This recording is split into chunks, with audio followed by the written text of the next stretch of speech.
wala ministre de la justice alors coupé nañ fi ay signal tëj fi ay journalistes wala jàpp fi ay journalistes yóbbu leen en garde à vue aujourd'hui Pape Malick Ndour woon nañu cueillir nañu ko sax laay wax alors cette situation là est-ce que du gën di may sénégalais ñuy wax que évidemment waruñu accepter ce qu'on appelle la justice des vainqueurs comme un ministre de la République bi ko ni mu ko waxee ci actuellement ci gouvernement bu Diomaye. Mohamed on vit ñu ngi dund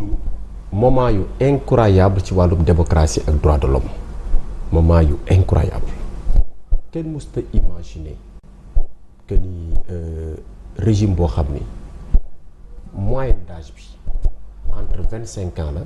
ba 45 ans ñi fa am 60 ans wala 55 ans wala dara wala sax seen karaw weex da nga koy compter man gis naa fii ñu def fi yoo xam ni jamonoy Jean Collin gaw mën woon ni am na Sénégal te maa ngi koy gëstu musuma gis ñuy arrêté journaliste yor fetal musuma ko gis nga ko ci image may mën a nduuri muy image boo xam man personnellement xaw ma yeneen sénégalais parce que ku nekk ak sa sensibilité man daf ma choqué man personnellement parce que je me dis Maïmouna Ndour Faye di seen collègue yéen di seen naataango Maïmouna Ndour Faye bu toogee ci télé bi télé bee koy yokk mais Maïmouna Ndour Faye lu ndaw la une femme sans défense boo ko bëggee jàpp Mohamed yow rek mën nga dem arrêté Maïmouna Ndour Faye immédiatement parce que dama jàpp ni déploiement boobu jaru ko woon lan moo gën correct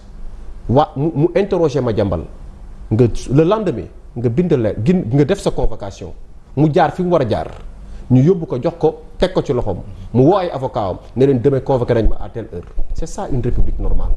dañu war a am ay pratiques yu civilisées loolu lu ñu ñaawlu la ñu d'abord beneen bi bu Babacar Fall bi depuis quand la ñuy fekk journaliste ci biir lieu de travail am di ko arrêté menotté loolu mais c'est une entorse au code de la presse amuñu ci droit parce que loolu mooy en réalité journaliste bi amuloo droit def sa liggéey day neex état bi daf ñuy neex nga nekk journaliste daf ñuy neex nga joxe l'information bu ñu neexul d'autant plus que te li ci gën a garaaw loolu la mooy li ñuy toppee ñii di leen ci convoqué ak di leen ci woo muy Maïmouna Ndour Faye ak Babacar Fall ñëpp d'accord nañ ne suñu code pénal amul dara lu interdire nga interroger un gars bi nga xam ne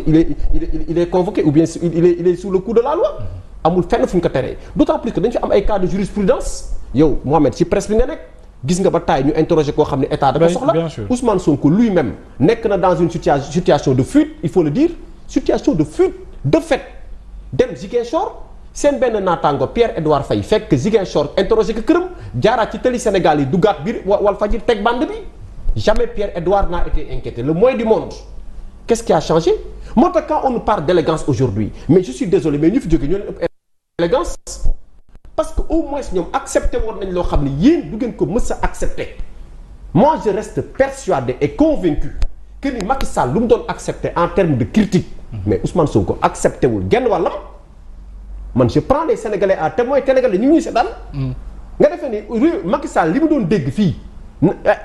nga tuddee Macky Sall ngay gis nit kuy commentaire teg photo Macky Sall tuddee ko Ibou Ndafa tey kan moo sañ jël sobriquet bu mel noonu teg Ousmane Sonko à visage découvert nga gis leen ñu nekk ci ay télévision mais di joxoñ Macky Sall à travers sa gestion di génnee ay rapport di ko fuiteel da nga gis kenn ci ñoom kuñ ci jàpp nga gis ay journalistes en l'occurrence Pape Alé Niang ñaata document jiñ fi ay haute personnalité de notre sécurité jiñ leen fi ay affaires yoo xam ne peut-être bañ leen ko jiñee mais ku nekk xam na ni loolu amul benn profession bu la may nga génnee document bu sensible noonu teg ko ci penc bi mais ba ko Pape Alé Niang Pape Niang defee mais toute la presse s'est levée ñi ñaanal ko teg ci def il a été élargi mu ñibbi këram waa léegi tey nga ñun ñu tey ñu bëgg ñu jox leçon alors que ñun on sait très bien que tey lii xew nii ci arrestation Cheikh xoolal ni ñuy convoqué nit ñi xam nga lu ci gën a scandale bu ñu demee ba kii convoqué yow xamatoo kan la. waaw loolu ça aussi c'est ba kii convoqué nit ñi di douter naan est-ce que procureur moo convoqué wala est-ce que man brigade bi moo ma convoqué est-ce que man mais c'est-à-dire que c'est-à-dire que c'est une confusion totale au niveau de la justice parce que man dama considérer que ni nit ki dafa am ay droits yoo xam ne c'est des droits élémentaires nit ki boo koy woote bi dafa war a am d'abord justificatif bu leer. d'abord da ngay xam ni li nga koy woo. wax tous les spécialistes de droit ñi nga xam ni yàlla xam na ni maandu nañ te xam nañ droit ay nit ñi ñu interroger ñoo xam ci justice ñi nekkoon ay magistrats retraités nit ñi tànd nañ leen micro gis naa ay journalistes yu leen seeti ñu ne ñoom de leur expérience gisaguñu fenn fu ñu interdire koo xam ni daf état du Sénégal da ko soxla. nga interdire nga tàllal ko micro yow nga war ci am ay poursuites pénales c'est la première fois et c'est inédit bon boobu benn aspect la deuxième aspect bi mooy boo jëlee ci cas Pape Malick Ndour. gis nga Mouhamed. waaw ku ñu waroon jàppi manu militari Guy Marius Sagna la. parce que Pape Malick Ndour première arrestation bi en tout cas bi ñu ko njëkk non deuxième bi ñu ko mujjee woo ci discours bi ñu nekkoon si nu ñu ko xeeti jouru meetingu Farba Ngom bi ba mu fa jëlee parole maa ngi ci wetam ba mu waxee affaire gouvernement de transition. Oui. Gouvernement de transition la wax.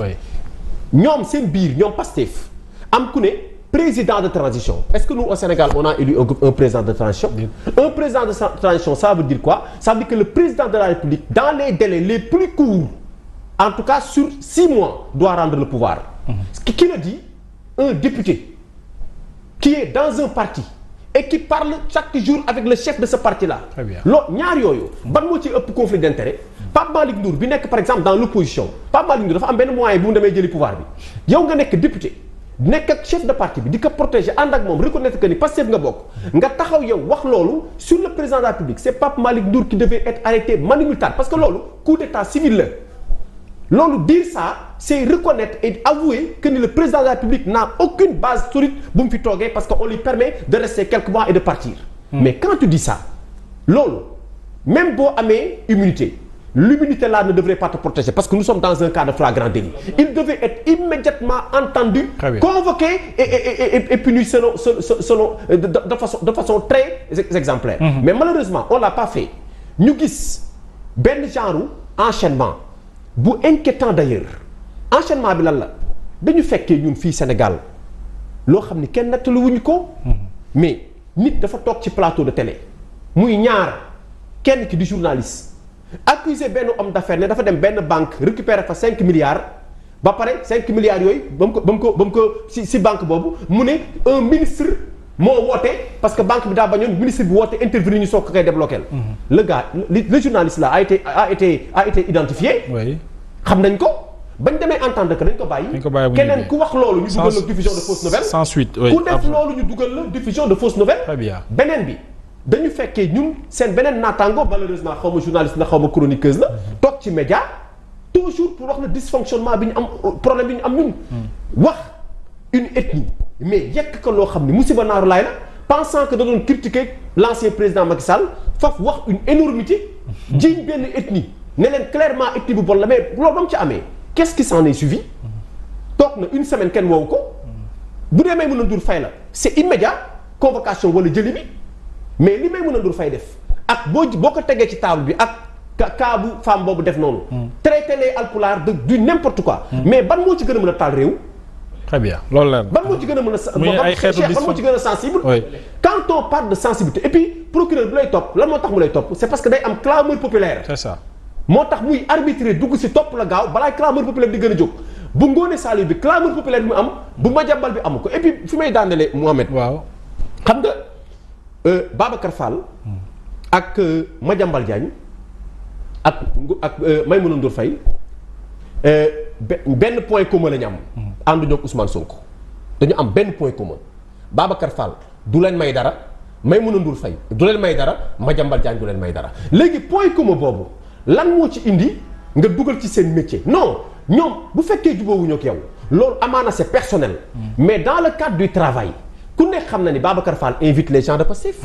ku ne xam na ni Maïmouna Ndour Faye invite les gens de Pastef. ku ne xam na ni Madiambal amul ak ñoom benn problème il fait son job bien que Madiambal sax deful ay plateau ak yooyu. kon lan moo indi nga jàpp leen bëgg leen def benn genre ennemi et des cibles à abattre. Pensant que ni ces gens-là. xëy na dañ lay yàqal alors que. Ce qu'ils ne savent pas et foofu laay terminer. mooy gis nga journalistes yi ñuy persécuter nii Cheikh kenn musul gagner un combat contre la presse. Nous sommes témoins et xam nañu que cela fait 2 ans. Que l'État a décidé délibérément téye aide à la presse bu mu tegul fenn. Alors que les fonds politiques ñi koy bu ñu koy dugal dans le budget mi ngi ci budget bii mi ngi seen fiche technique budget bii ñu dugal assemblée nationale tey. Fiche technique boobu. daa gis ñoom lan la ñu alloué seen bopp yokk seen ay fonds voté ko mu jàll alors que bu dee aide à la presse bi la état du Sénégal moo ko attribué sa presse pour que la démocratie puisse respirer. Très bien, merci. ñu nag presse bi mënatuñu respirer. de façon illégale. ba pare état bi di leen nargué te loolu je pense que c'est une disposition boo xam ne waratul am. alors mi ngi noonu mu génnee Bokar ay xeetu dysfonctionnement mu jàpp ci wàllu justice surtout avec ces arrestations